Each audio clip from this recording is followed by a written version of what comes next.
Boas. Hoje neste vídeo venho-vos falar de uma coisa que eu pessoalmente considero das mais importantes neste tema do iVoting no Sporting, que é a capacidade que vamos ter de manter o nosso voto anónimo. Porque o anonimato é de facto muito importante numas eleições. Eu dou-vos o exemplo que não existe nenhuma lei que proíba nós estarmos a contar, seja quem for, em quem é que votamos. Certo? Agora, já existem leis contra, por exemplo, tirar fotografias ao nosso boletim de voto e andar a partilhar as mesmas, seja nas redes sociais, seja a mostrar a amigos. Isso já é de facto proibido. E isto é só para a nossa própria proteção. Protege-nos contra a possibilidade da manipulação, de alguém nos tentar manipular para que nós tentemos votar em determinado candidato. E se calhar alguns estão a pensar, bem, mas isso de facto é o que é a campanha eleitoral. Não. A campanha eleitoral é, não sabendo a quem é que temos de nos dirigir diretamente, nós tentarmos passar uma ideia sobre aquilo que nós achamos que deve ser feito para melhorar o país, o clube, seja o que for que estiver em discussão. Aqui estamos a falar de uma coisa muito mais fechada, em que eu sei abertamente que devo falar com aquela pessoa para tentar que ela mude a intenção de voto dela, que ele vote de outra forma. Há um caso muito famoso relativamente a isto, do anonimato, que é o do Brexit. Não sei se é do conhecimento geral e público, que o que aconteceu foi que a candidatura a favor do sair soube quem eram os eleitores que normalmente não votavam. Portanto, ou seja, eles descobriram todo um nicho novo através disso. Foram à procura daquelas pessoas que, como não votavam, seriam mais fáceis de fazer campanha através delas. E acabaram por conseguir mudar o resultado daquilo que eram todas as sondagens que diziam que a Grã-Bretanha não iria sair da União Europeia. E eles, com muita desinformação, mas isso já é outra questão, conseguiram isso. O quê? Fazendo campanha com informações que se calhar eles não deviam ter. Pronto. Mas esta é a grande questão. O voto, se for secreto, ninguém pode ser manipulado. Não há chance. Ninguém sabe. Aliás, como regra geral, manter um processo de votação secreto é importante para que os eleitores se sintam à vontade na altura de votar. Não é? Porque há muitas formas de manipulação. Pode ser com violência, com bullying, com tanta coisa, com subornos. E tudo isso desvirtualiza aquilo que devia ser uma eleição livre. Aliás, por norma, quem trabalha numa comissão eleitoral é contratualmente obrigado a preservar o sigilo. E não pode sequer tentar descobrir em quem é que alguém votou ou comunicar qualquer tipo de informação sobre como um eleitor terá votado. E isto é de facto muito importante. E eu agora vou-vos mostrar com um exemplo muitíssimo simples. Não vou usar nenhum tipo de jargão técnico nem nada, mas vou-vos mostrar porque é que é uma preocupação neste tipo de eleição digital que não haja anonimato. Ok? Portanto, a primeira coisa que eu vou fazer é fazer desaparecer aqui esta imagem e vou-vos mostrar aqui no meu ecrã este esquema muitíssimo simples. E vamos lá ver. Quando eu aqui mostro isto que diz cliente, não é nada mais, nada menos do que o quê? Ou o vosso telemóvel, ou o vosso computador, ou qualquer dispositivo que vocês vão usar para votar nas eleições do Sporting. Ok? Pronto. Qual é que é aqui a questão? A questão é que no Sporting nós não temos um sócio, um voto. Um sócio pode ter N votos. Outra coisa que eu vos vou demonstrar, isso também abre aqui outras questões de segurança num sistema de voto eletrónico.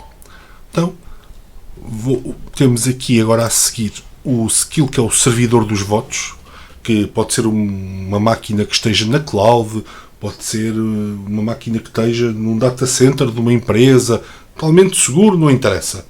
Okay?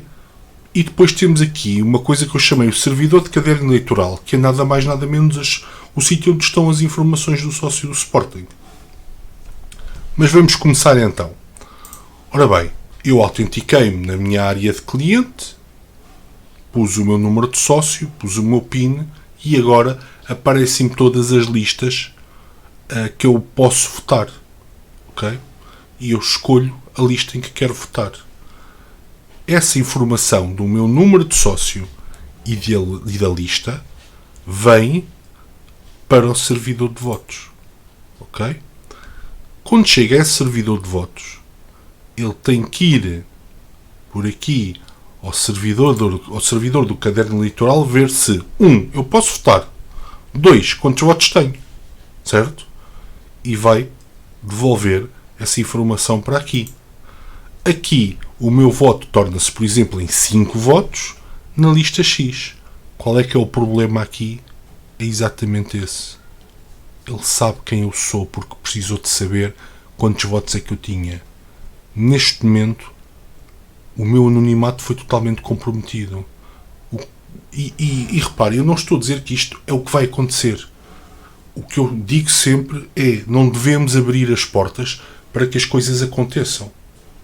O que é que impede, a partir deste momento, uma lista que ganhou umas eleições ou minoria de votantes ou com uma margem muito pequena, de dizer assim: bem, nós vamos ali ao sistema ver quem é que não votou em nós, daqueles sócios mais antigos, e vamos começar uma campanha de charme em relação a eles.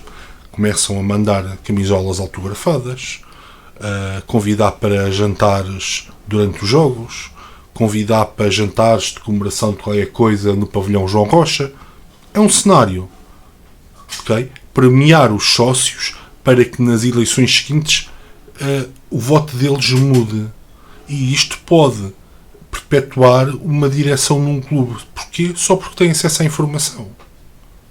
Ok? Portanto, aqui é um exemplo prático de como o anonimato numas eleições é das coisas mais importantes que tem que existir. Ok? Agora, vou-vos mostrar outro exemplo, que é um exemplo em que, reparem, tenho aqui novamente o meu cliente, o meu servidor de caderno eleitoral e o meu servidor de votos. Precisamente a mesma coisa. Mas o que altera são os processos. Neste caso, quando eu me autentico no cliente, meto o meu número de sócio e o meu PIN ou a minha password, o que seja, ele vai de imediato ao servidor do caderno eleitoral e vê com o meu número de sócio quantos votos é que eu tenho direito. E responde para aqui. Aqui, o meu número de votos vai ser um multiplicador ao meu voto. Eu escolho a lista em que eu quero votar e ele transforma aquele número de lista. Imagina, eu votei na lista B, ok? Uma vez. E ele multiplica aquilo pelos meus 5 votos e a única coisa que vem para o servidor dos votos é os 5 votos que eu meti na lista B. E agora vocês estão a pensar: mas isso é espetacular, porque assim tu não és identificado. Tu aí mantens o anonimato.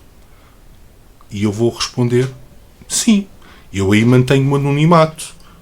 Não há qualquer vestígio que fui eu que pus aqueles 5 votos naquela lista. Aparentemente. Eu agora posso-vos falar de técnicas que vão ver a que horas é que foi clicado o botão para votar e a que horas é que foi registada a entrada dos votos, e nós assim anulávamos esta questão do anonimato. Mas vamos imaginar que isto não é nada possível e esquecer esta parte, para nos centrarmos no que é o problema depois do anonimato, sem termos o voto no boletim de voto físico em papel. Porque é que é um problema? É muito simples. Porque se houver uma pessoa mal intencionada que consiga aceder àquele servidor pode descarregar lá uma quantidade inacreditável de votos. E como é que nós verificamos que o número de votantes corresponde ao número de votos desta forma? Impossível. Portanto, aquilo que eu vos estou a explicar é que isto é um caminho fechado para o Sporting num sistema de um sócio, um voto. Okay? Havia formas técnicas de provavelmente conseguir fazer uma votação com algum nível de anonimato, eventualmente. Apesar de ser muito difícil, inclusive essa é uma das razões principais que o Supremo Tribunal na Alemanha decretou que qualquer voto pela internet era inconstitucional.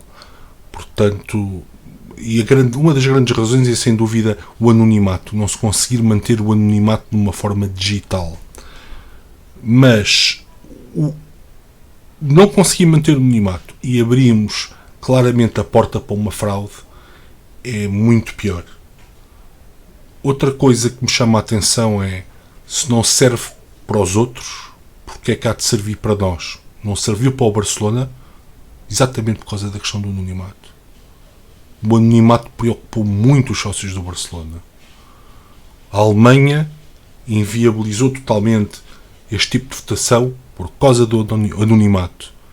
Portanto, é complicado nós pensarmos nesta questão sem ficarmos altamente preocupados. Aliás, se vocês pensarem, nós no Sporting temos uns votos eletrónicos. Ok? E vocês agora estão, mas temos votos eletrónicos, qual é que é o problema? O problema é exatamente esse. Nós tínhamos um fail-safe.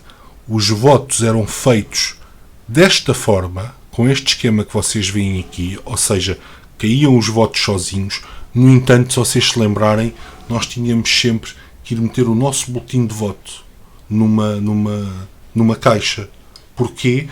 Para fazer a auditoria e garantir que não aparecia uma tonelada de votos eletrónicos que depois não tinham correspondência do número de votantes com o número de votos. Ok?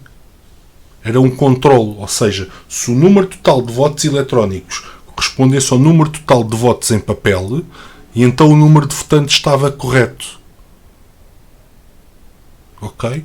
Ou seja, o voto eletrónico destas formas não é seguro e nós não podemos permitir que coloquem isto em prática num clube como o Sporting. Porque facilmente, eu não estou a dizer que é esta direção atual que lá está, se vai ser a próxima. A questão é sempre, não se deve dar cheques em branco a ninguém. O voto eletrónico é um cheque em branco. Vocês querem dar cheques em branco a alguém quando toca ao Sporting?